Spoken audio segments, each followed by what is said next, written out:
So this is me about to take my Slinger Bag, which I bought off Kickstarter last summer. I'm taking it to my local tennis courts, and I'm walking there. I'm walking there because, to be honest, the bag is quite large, to say the least, and quite heavy. It does fit in the boot of my car, but unless you have a small family SUV, it can be a bit of a pain to try to fit it in. It's probably about the size of a small kitchen dishwasher, and it weighs, once it's loaded up with the tennis balls, your tennis rackets, and anything else you want to carry, it's quite heavy to lift as well. It's certainly comparable to the weight of maybe a fully loaded golf bag. It's probably like putting two golf bags in your car, sort of size-wise, I guess. So if the boot of your car is not suitable for that, then you have a pain. And since the tennis courts are not too far away from me, they're probably just about within the limit of walking distance with this bag. This is the easiest way for me to get them there.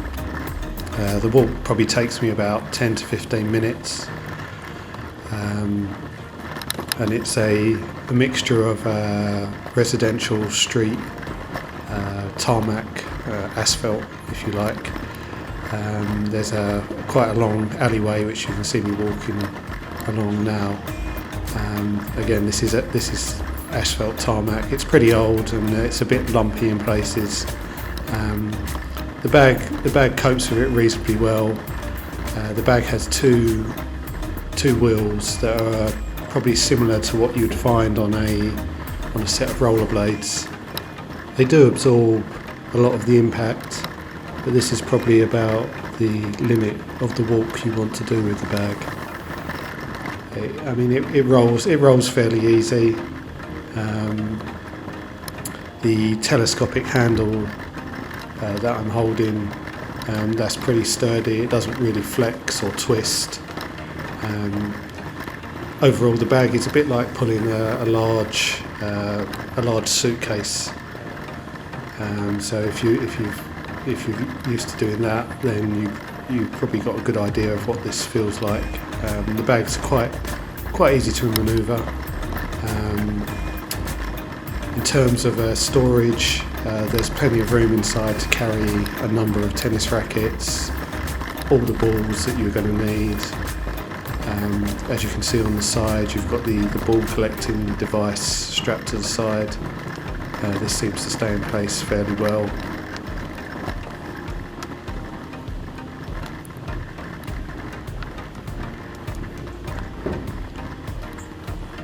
The bag seems to cope with the bumps not too bad. Occasionally you'll get something that might make the bag rock, so you'll have to kind of sort of like tighten your grip on the handle just to steady the bag a little bit. But most of the weight is in the bottom where the ball launching mechanism is. The centre of gravity is fairly low, I guess. Probably the only annoying thing is that the oscillating mechanism doesn't have a place to fit in the bag. As you can see, I've got this in the supplied backpack that it comes with. This backpack is just consists of kind of sort of some string straps that just go over both shoulders. I'd say the weight of it isn't too bad, although I suspect if you had to carry this for any longer distance than what I'm travelling, the string would probably start to cut into your shoulders a little bit.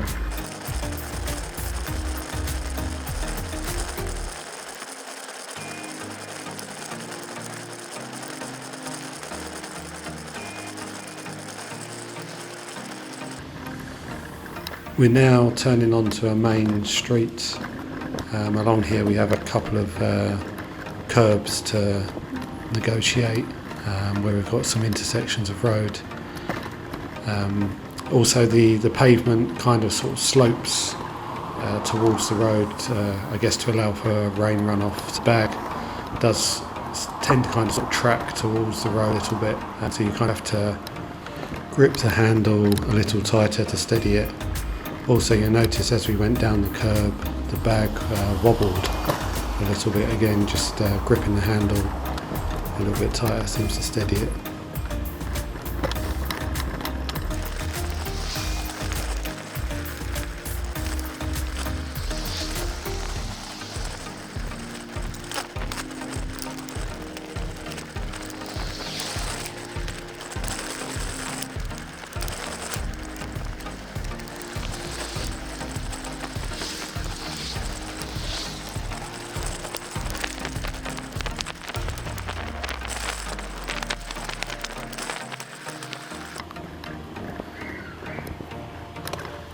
Just coming up to the park entrance where we have to cross the road to get to the main gates.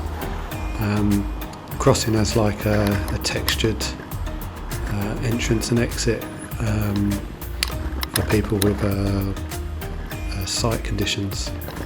And now we're in through the park gates. Tarmac in here on the pathway is a little bit smoother, so it makes the running of the trolley a bit easier.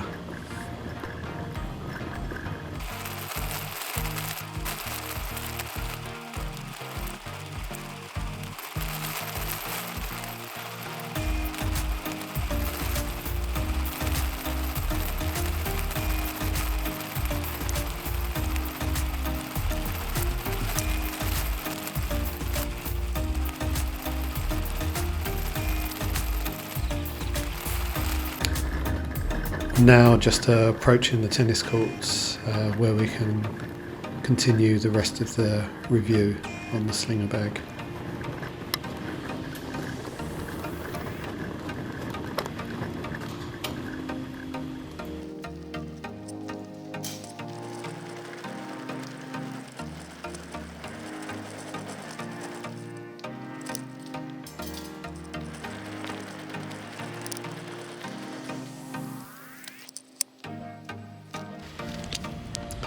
Okay, so a quick 2-minute overview of the bag. As you can see at the front, we've got the oscillator sitting at the front. Rotating around the bag, you can see the ball collector on the side. We've got some skid straps on the bottom of the bag for when you lay the bag down. If we go over to the bag, you can see the ball hopper, about 40 or 50 Wilson balls that came with it. This is an area where you can put your tennis rackets or towels. Here we've got the mobile phone pocket, which has got a charge lead in there connected to the battery. Down below there's another pocket. This currently has got the mobile phone holder. Came with the bag. You can just clamp this onto the handle and attach your mobile phone to record your shots. Below that we've got the access panel for the ball launcher angle adjuster. There's a little thumb screw, just undo that and you can change the angle that the balls are launched from. We move round to the front panel.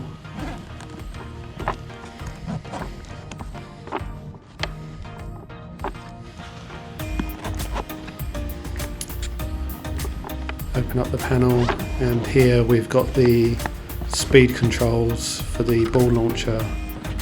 You can see how the angle of the ball launcher can be adjusted from the side. On the other side here we've got another pocket which has currently got the adapter so that you can charge the battery. Here you can see the size of the wheels that we use to transport the Slinger with.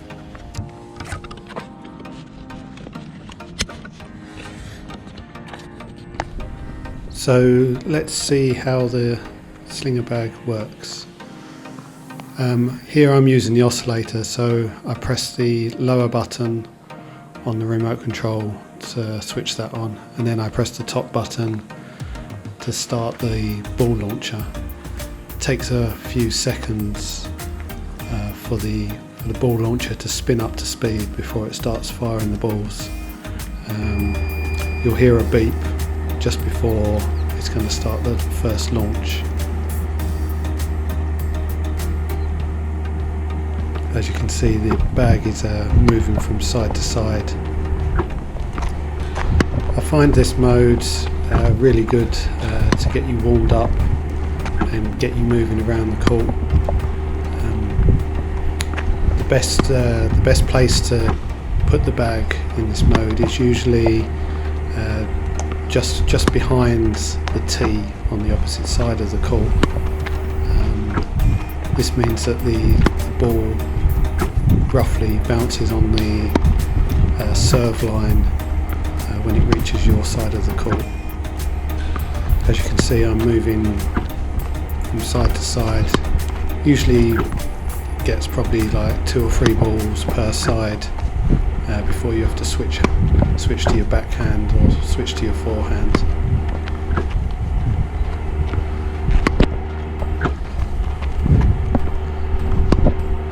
Obviously in this mode I've preset the feed rate and the speed that I want the ball to come over. The Slinger has, as you probably would have found out from watching other videos, puts quite a lot of topspin on the ball, so when it lands it really kicks up. A lot of people might find this a bit hard to deal with, but you can generally just about get the setting right.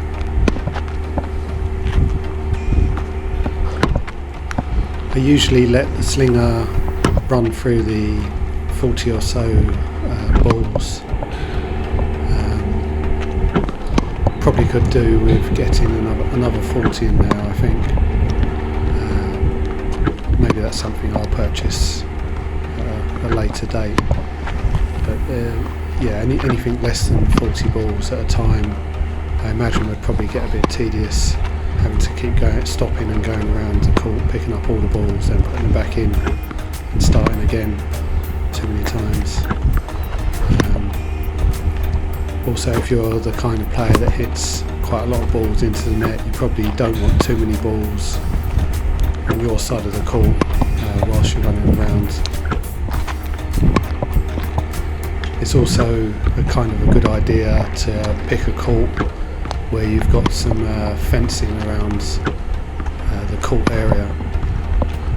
I imagine it could get quite annoying for other tennis players if you've got balls from your Slinger bouncing around all over the place. In this scenario, I'm on a 2-court setup with no one else on the court around me, but there are a couple of single courts that are fenced in individually. It's better to use this on because all the balls stay contained on the court.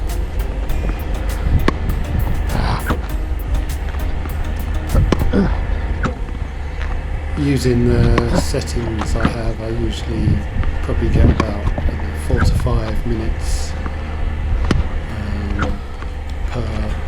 per session before I have to stop and pick up the balls. When the launcher finishes, the oscillator and the launcher will still keep running. You have to use the remote control to switch it off, and it will just spin down and come to a stop. And then it's time to pick up the balls. So this is the telescopic Slinger ball collecting tube. As you can see, you just walk around and press it down on the tennis balls. Sometimes you have to give them a little bit of a thump, and they just rack up inside the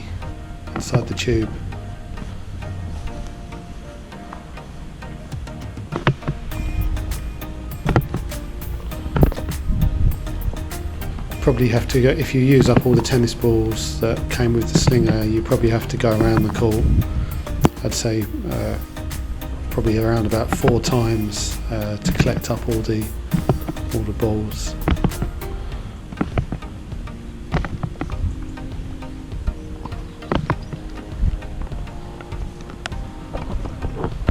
And then to empty them, you just turn the tube upside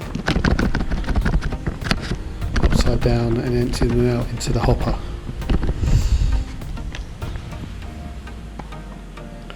Sometimes you'll find that, well, all the time actually, you'll find that you'll get a ball stuck in the end and one in the middle somewhere. So I've just been using the butt of the tennis racket just to shove it down, but as you can see, there's one stuck in the middle which never seems to want to come out.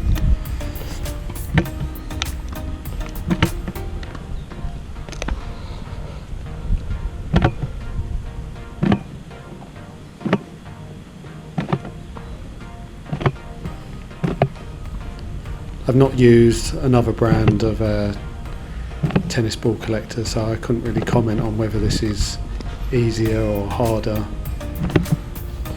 or better.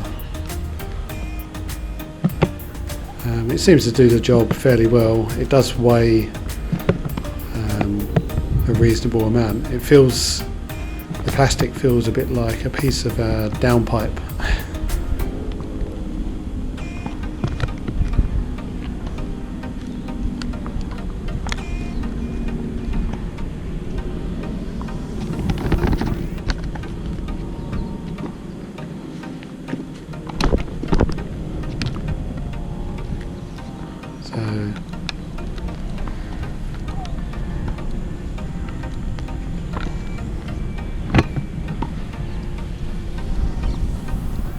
I mean, overall, I think I'm glad that the bag was supplied with this, because it would have been a real pain to have to go and pick up every single tennis ball around the court. But I think maybe this is something that Slinger will probably improve next time around, because it does seem to have its flaws with the balls getting stuck in the tube.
Another useful drill I find that I use my Slinger for is trying to make my backhand stronger. It's one of my sort of weaker shots, and the great thing about having a Slinger as opposed to a human feeding you the ball is that the Slinger pretty much gets the ball into the same spot on your side of the court every time, which makes it really good for being able to repeat over and over again a certain type of shot, especially if your backhand timing is wrong, or if you want to get more power on your backhand. It really helps having the ball come over the net at a consistent speed and land in a consistent spot, so you can just concentrate on hitting the backhands and getting the backhand technique correct. This is one of my favourite exercises to do with the slinger, and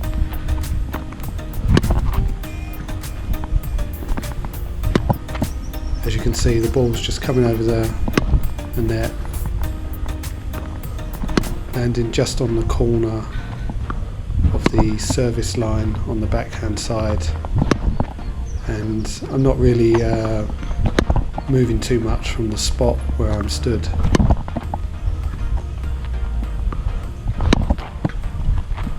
And this way I can just set up the racket and unleash the backhand, just repeating the motion over and over and over again.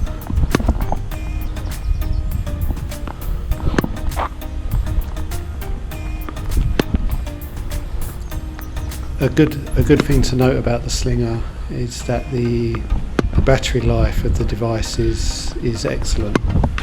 I usually spend probably about an hour and a half on the court with it per outing, and there's you go back to it and you check the battery meter, and it's still like three quarters full. I probably only charge it probably after every third session, so that's at least 4.5 hours of use between charges. I haven't had it run out to me yet whilst I've been using it, so you don't have to worry about the longevity of the battery or getting to the court if you've only got half. If the meter is only showing half full, you've got plenty there for at least 2 hours, even on half battery. That's a real good positive with the Slinger.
Another drill I like to do, and it's kind of a neat little trick that the Slinger has that wasn't mentioned in the Kickstarter campaign when they were developing it.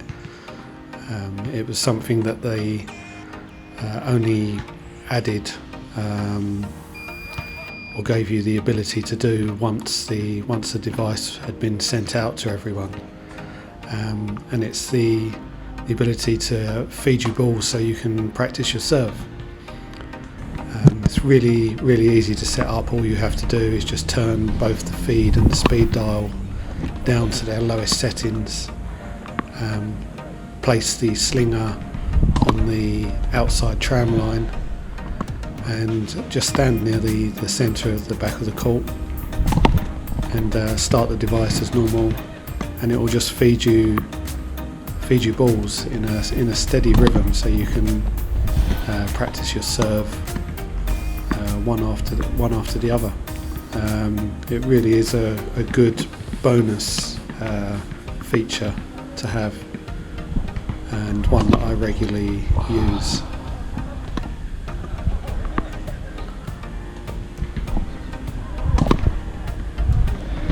As you can see, it just drops the ball either just in front of you, or if you move it a little bit closer, you can have it so you can catch the ball in your hand.